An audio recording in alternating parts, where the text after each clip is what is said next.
Georgia, ano, inaaway mo na naman? Ano ba nangyayari sa'yo? Ako na ngayong muntik sa buya na mainit na sabaw. Sa akin ka pa ngayon nagagalit? Binabantaan mo siya, nabubuhusan mo siya ng juice. Pagkatapos binariringgan mo pa. Oh, bakit? Ako lang ba? Ang nagpaparinig? Siya rin naman ah. Pero ano ba to? Bakit siya ba yung kinakampihan mo? Dahil wala ka sa ayos, ikaw ang wala sa ayos. Come on, let's get this over with, okay? Sit down, tapusin na natin ito. Huwag mo na akong aawayin. At huwag ka na maghahanap ng ibang aawayin pa, ha? Come on, let's go.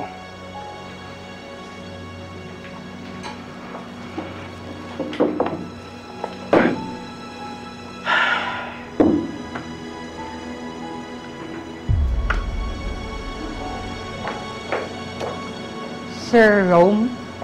Yes? Sir Rome Pentebella? Ikaw yung piloto, di ba? Yes, ako nga. How can I help you? Hindi yun na ho ako natatandaan, pero tinatandaan ko yung mga kliyente namin. Ako ho yung nag-asikaso ng catering sa kasal niyo ni Ma'am Emma.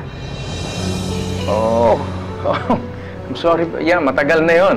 Matagal na yun. Oh, dito rin ho yun, pero nag-improve na ho kami. Kaya pala. Si Ma'am Emma pala yung nasa labas. Kaya tinitingnan ko siya kanina pa. Yes, siya nga. Payat na siya at mas maganda. Magpapakater ba kayo sa amin? Renewal of vows ba? Sir, ako na hong bahala sa inyo. Discounted na kayo. Excuse me lang ah. Napakadaldal mo. Walang renewal of vows. Hindi sila ikakasal. Kami yung ikakasal. Ako ang asawa niya.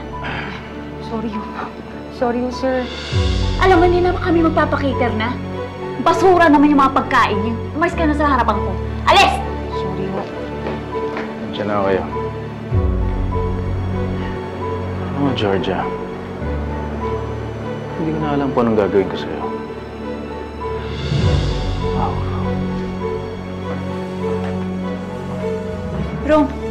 Rome, sandali. Rome, sandali nga. Saan ka ba pupunta? Georgia, bakit ka ganyan? Bakit mo, pati mga empleyado inaaway mo? Wala naman silang kaalam-alam. Rome, I'm sorry. I'm sorry kung umiinit yung ulo ko kasi every time na lang kinoconnect ka kay Emma, nafi-flare up talaga ako. Hindi na kita maintindihan. Ano ibig mo sabihin? Alam mo ba kung ba't ako nagkakaganito, ha? Kasi wala kang interes sa kasal natin. Tapos idadalhin mo pa ako sa same caterer na ginamit yung panoon sa kasal niyo ni Emma. Wag na wag mong gagamitin yan as an excuse. Hindi ko na nga alam itong lugar ito. Siya na rin nagsabi, di ba? Nagbago na sila. Hindi na yun ang pangalan nila. In-improve nila. Wag mong gagamitin yan as an excuse. Ginasabi mo lang yan because of your insecurities kay Emma. Pero I'm sorry na hindi na mauulit to. Kasi feeling ko wala akong kwenta eh. Sorry na. Huwag ka na umalis, please. Please. Bakit?